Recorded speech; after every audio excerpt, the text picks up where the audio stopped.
What's up, everybody? Got a couple of things we're doing tonight. Let me fix this camera here.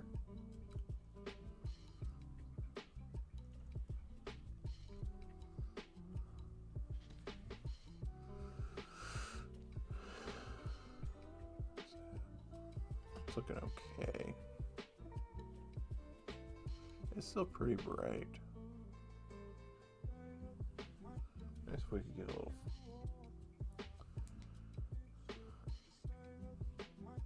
There, that looks a little better. Cool.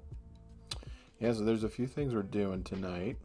I just want to finish up a couple little projects I'm working on. As the title says, I'm gearing up for my first game of 9th edition. And if you follow Warhammer 40,000, you know the 9th edition's been around for a while. And I have not been playing nearly as much as I used to, or as much as I'd like. So I decided I was going to just do what I needed to do, get current. So finishing up some Death Guard stuff. Got my 2,000 point list all set. Definitely not top tier. I don't know if I've ever really played top tier lists. That's just not been my thing. I like to play things that I think are cool. I like strong infantry emphasis and things like that. So anyway, just a few things that I've had sitting around for a couple of years, some of it. Just wanted to get it on the tabletop. It's been a long time. And the thing that I'm finishing right now is this big guy here. It's the Miasmic Malignifier. That's how you say it. And then after this, heck, I might even call it early on this. I'm planning on playing some Warzone and getting totally smashed. I'm horrible at Warzone. I really don't care for Battle Royale. I think it's my age. I was playing Call of Duty a lot in high school and in college, and we played multiplayer games the way God made us to play multiplayer games, which was in matchmaking lobbies with teams deathmatch and capture the flag and all sort of domination, all these different game types, right? That's what I'm used to. So imagine my disappointment, my great disappointment, when I download Warzone and it's only Battle Royale. And I hate Battle Royale games. I just don't, I don't know. I'm trying to figure out what it even is about Battle Royale games that I dislike so much. I think it has a lot to do with, like, you can't, I don't know, huge map, okay? You start on a huge map, and granted, you've got about 150 people. But it's a big map, it's just not, it's like too realistic, I think, the map size and how it's laid out. Obviously, the Battle Royale is not realistic. But it's like they drop you in the middle of a town, and they're like, here, play a game here. And I was like, oh, okay. So I landed at the hangar. So if I step out of here, there's going to be 10 different people in 10 different spots taking shots at me. So then I encourage you to stay put in order to survive. Oh, but you can't do that because there's a cloud of toxic gas that's slowly drawing its noose around your head, right? And so now you got to move closer to the center. So in the process of moving out, there's 10 guys all around me who have to do the same thing. Then you watch some of these people play, and it's like, oh my gosh. It's just not like, I think I played 3 matches. I've played 3 matches of Warzone so far. I'll probably end up talking about all this again in the Warzone stream. But I played like 3 matches, and I've got like 4 or 5 deaths and 10 kills. Okay. Haven't picked up a Call of Duty game in half a decade or more. So I'm pretty proud of that. But it doesn't mean anything Because in Battle Royale, you have to survive to the end. You gotta be the last man standing. I hate those types of games. Why can't it just be like the good old days? So I don't know. I'm getting kind of antsy with it. I'm not into the Battle Royale thing. And I, to be honest, I don't quite understand why everybody else is. Maybe you know what probably is? I stopped playing Call of Duty because I got busy with real life. Family and job, things like that.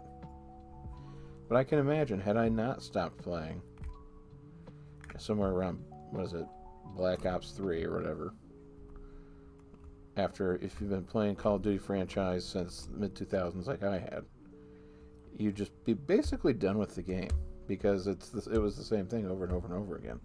Like, how many different maps, how many different guns, how many different ways can you slice the same loaf of bread? And I get that, the repetitive nature of it. So I understand, like, from Activision's perspective, seeing the popularity of games like PUBG and DayZ. I don't know if DayZ is a battle royale, but and then popularity of especially Fortnite. They're probably thinking, we need to do something different and new to make the franchise survive. Well, let's just take a stab at the most popular thing on the video game market right now. So they did it. And is it successful? I mean, I don't know. You'd have to tell me that. That's not something I know the answer to. I don't know how many concurrents it's got. I don't know if it's reasonable. But yeah, I'm pretty disappointed that that's what happened to the first-person shooter. It's become that, and it's like, so my first entry into Call of Duty was like Call of Duty 3, I think, or 2. World War II version all the way back in the day. And it was okay. It was more realistic. Like, you took part in a historical battle, and that was fun. And then eventually Modern Warfare, which was COD 4, but Modern Warfare. Was that 2007? Something like that? That game was dope. It was so good. I loved that game. And a lot of people did too. There was a certain realism to the campaign, and that carried over to the multiplayer. It's obviously, you're playing a game, right? So it can only be so realistic.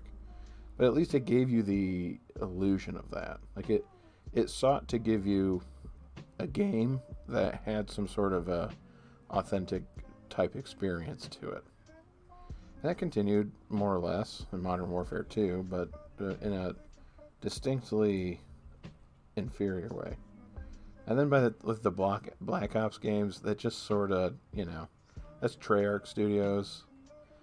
I feel like they just stopped caring at that point, and they're like, let's just do this insanely popular thing, and they made a lot of money off of it. So again, I'm not saying they made a bad decision. I am saying I don't like the decision they made. I wish they hadn't divorced themselves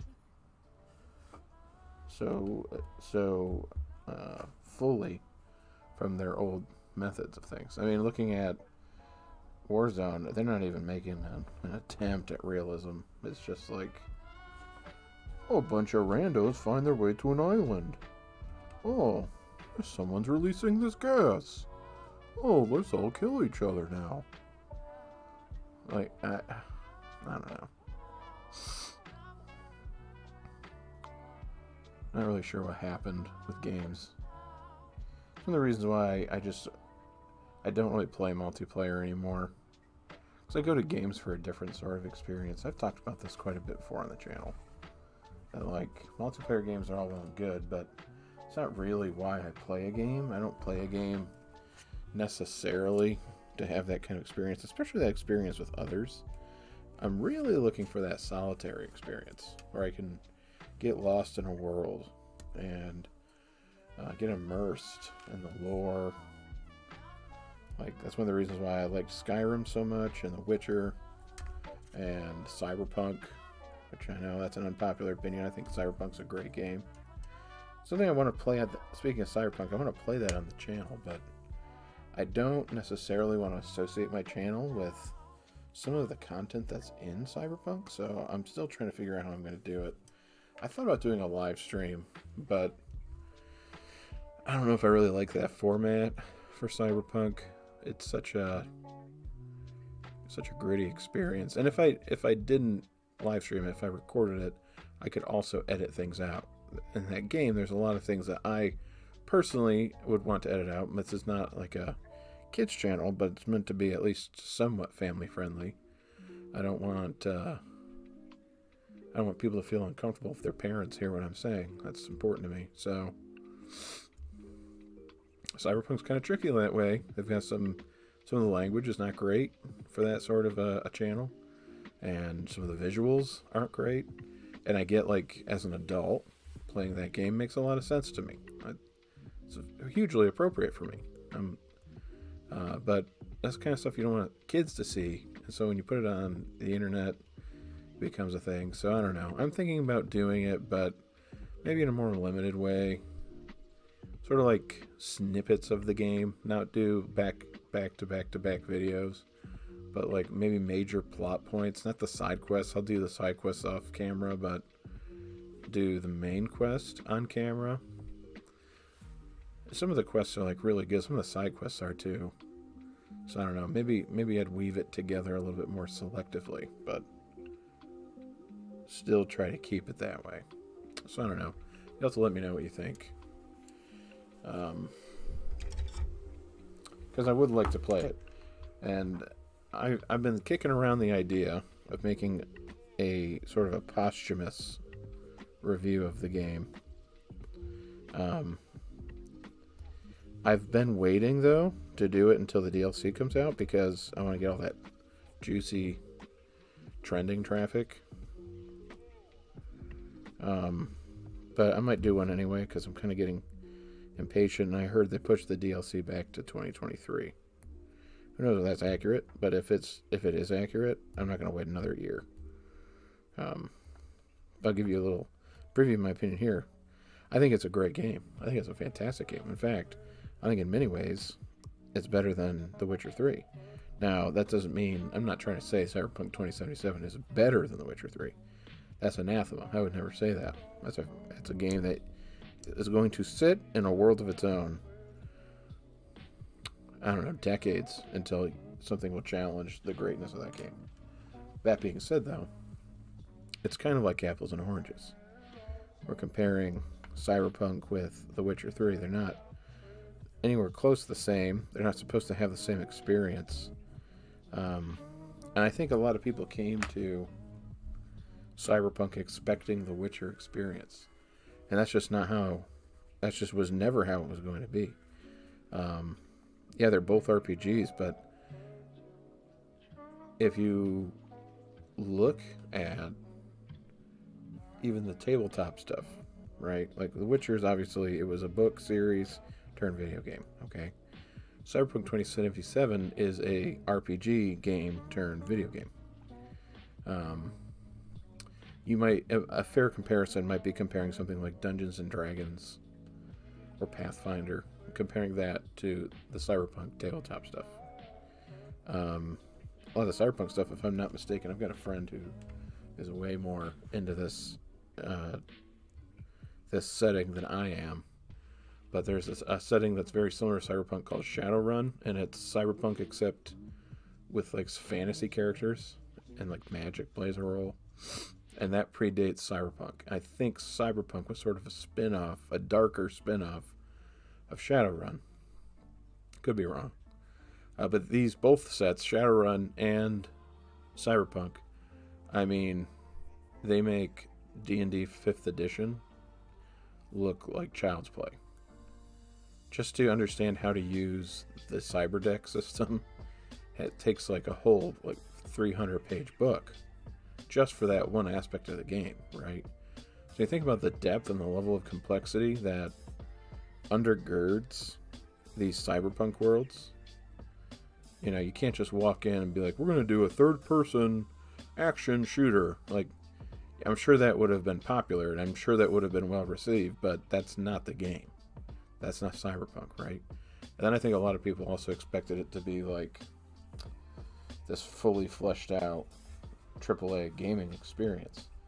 And that's fine. I get like people have a problem with developers putting out games before they're finished. It's annoying. It really is. It's just annoying to feel like you paid full price to be part of a beta test. Like that, there's a problem with the industry with that. I agree completely. That being said, okay, when The Witcher 3 Wild Hunt came out, it was not anywhere near the kind of game that you played today. If you pick up The Witcher 3 and download it today, the entire game was different than it was at launch. I remember this. I picked up The Witcher 3 at launch after having played through The Witcher 1 and The Witcher 2, thinking that those were great games. I picked up The Witcher 3, and I didn't even put 10 hours into it because I didn't like what they did with the combat. I didn't like what they did with all the different RPG elements. Like that's just not, it wasn't my thing. And then they put out a patch that totally changed everything. I don't know how long it was, a few years later, I think. And that's the game that everybody loves. That's the game that people says is the greatest of all time. People weren't necessarily saying that in the beginning. There was positive press for sure, but the sort of the legend, the I don't know if legend's the word, myth isn't the word, but we're kind of getting there. The whole context surrounding The Witcher 3 is sort of like hushed murmurs. There's reverence towards it, like you're in the presence of greatness because you're playing this game. And it is a good game. It is that good. It's a great game. But then to expect that Cyberpunk 2077, whose development, especially some of the most important stuff like quality checks and finishing up quests and making sure the whole world is immersive and fits and things like that took place during COVID, right? And it was their fault. They made a stupid call, the executives did, and said, we're going to launch anyway. They should not have launched. They should have said, we're going to give it another year because we basically lost a year, right? That was one mistake. The second mistake was that they said, we're going to get it to perform on last-gen consoles and it'll be fine. No, it wasn't going to be fine. It was too ambitious of a project to straddle two console gens, right? Like, for me as a PC gamer, it's like, I don't give a crap. I'll just upgrade my computer to play it, right? If you're a console gamer, you're on the Xbox One, if you're on the PS4, like, why would you ever expect that one of the most graphically aggressive games ever would run at 60 frames on a PS4 or Xbox One? That's just sort of a dumb assumption. And I'm not saying the people who bought the game were stupid. I'm saying the people who were marketing the game as something that was going to work well on both console gens, they should never have done that, right? So I think that's the primary issue. But all that to say, people's false expectations for the game, some false promises from the marketing team there, bad decisions from the executives, I think that led to the game appearing the way it did at launch. But I think if you were to give it a second chance now, you'd see a much different game. And what's frustrating for me is them having released it in the condition they did, they ended up cutting out a lot of the features that you can still see in the game, that you can their vision for the world, you're really getting a sense of it. And I want to play that game. That's the game I badly want to play. And they say, the rumor is that they're working on that. And I would love if that were true, because I think the game is great as it is. I mean, I played it from launch on my PC without a single crash. Okay? Just to give you an idea. There's people telling you that the game is really unstable and it runs like garbage. They're either salty, they're jumping on a bandwagon, or they're trying to play on a stupid last-gen console, right? It's one of those things. So if you're on the fence, if you're of age, you want to buy it, you have a PC, buy it. It's a solid 9.5 out of 10. It's a great game. But if that doesn't sound like your thing, then don't do it. But one thing I don't like is when people when people hear somebody or read somebody trashing a game because they think it was put together in a way that they don't like, and they just parrot that opinion without trying it for themselves, bothers me. Especially when it's unjustified. That's a darn good game, man. I'm chomping at the bit to get back into it.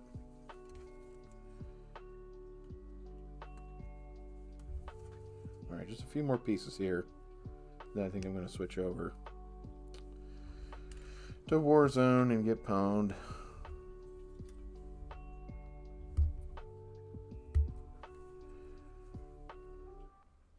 Alright. One more piece.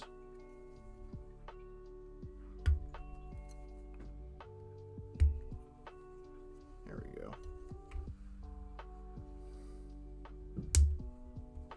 Whoa. Alright. Gotta trim these up.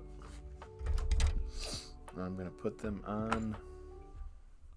These look like various putrefied things are forced through these tubes. You got boils on the outside of them,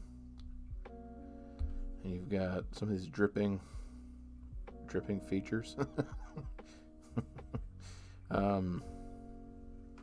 It's one of the reasons why I really like the Death Guard as a faction.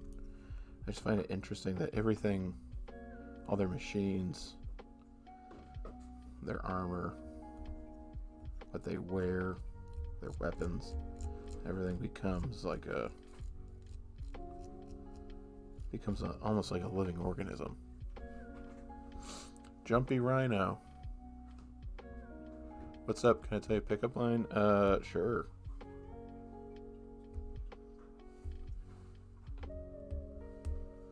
I feel like your screen name is the kind of name that exists to get me to say something I shouldn't. But I can't think of what that may be.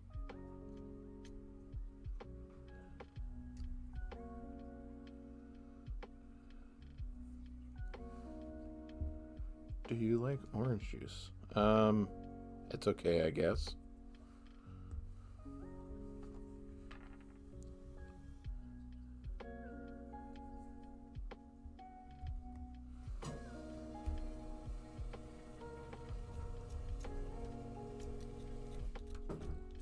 Oh man, here we go. Trimming some of the mold lines here. Oh, I'm so glad the sensors picked up your pickup line. Won't be sharing that one.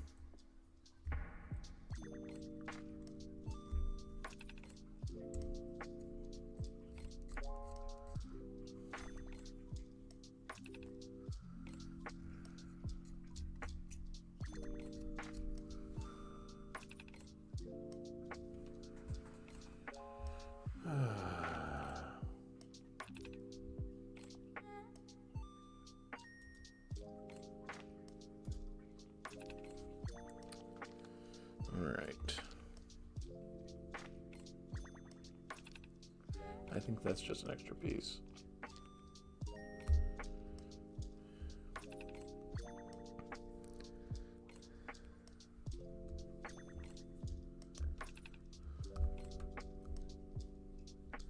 There, so those are all set. This was trimmed. Yep, this was trimmed. Did I get this guy? Not yet. A couple pieces here.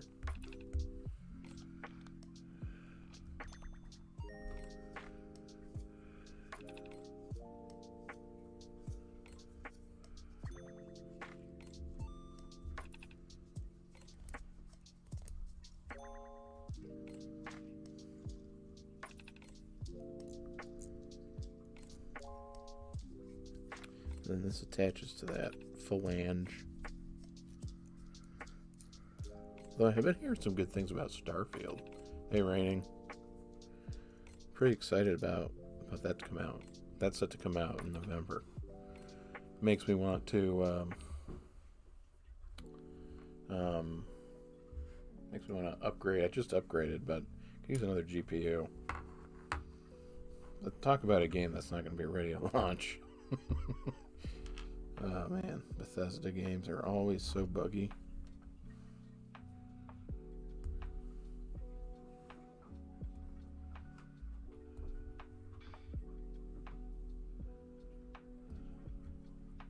Oh dang it. Okay, when I do that, just drop the piece. I didn't hear a noise, which means it hit this rug. Oh, there it is.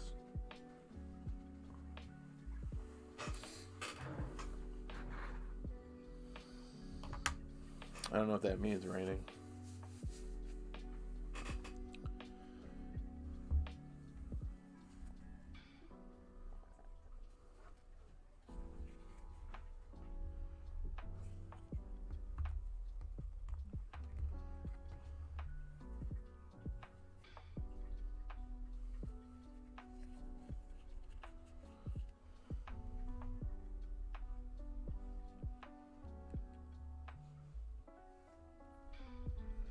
Alright, this glue's coming out really slow. So I hate this bottle. I've been using this type of, oh here, I've been using this type, that's backwards, using this type of rubber cement, plastic cement, for years. And you'd think I'd try something different, because it doesn't really work. Like, I sit here for 30 seconds trying to get glue to come out, no matter how new the bottle is.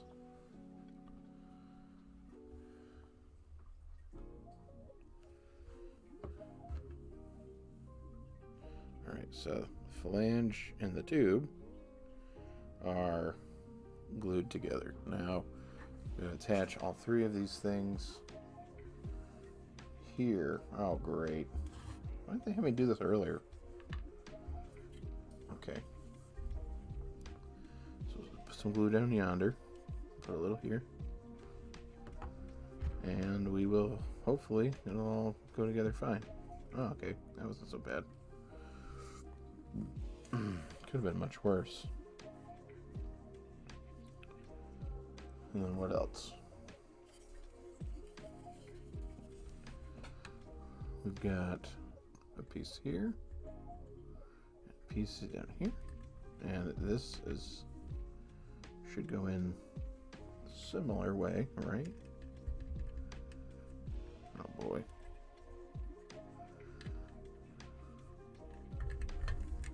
There we go. That was kind of a funny angle. Hey, memories. What's the difference between a straw and my parents? The straw is still here. Oh! I don't know. What is the difference?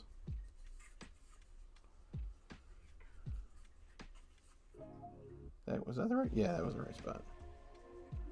And right here.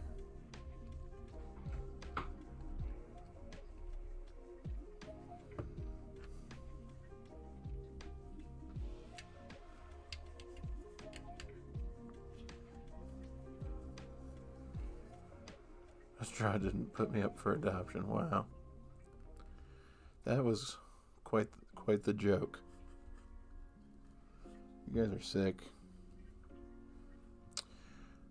Yeah, I think I'm gonna switch over to Warzone now. This has got to dry. It's mostly complete. There's a few other things that I could put on here, but like they're just kind of piddly little details.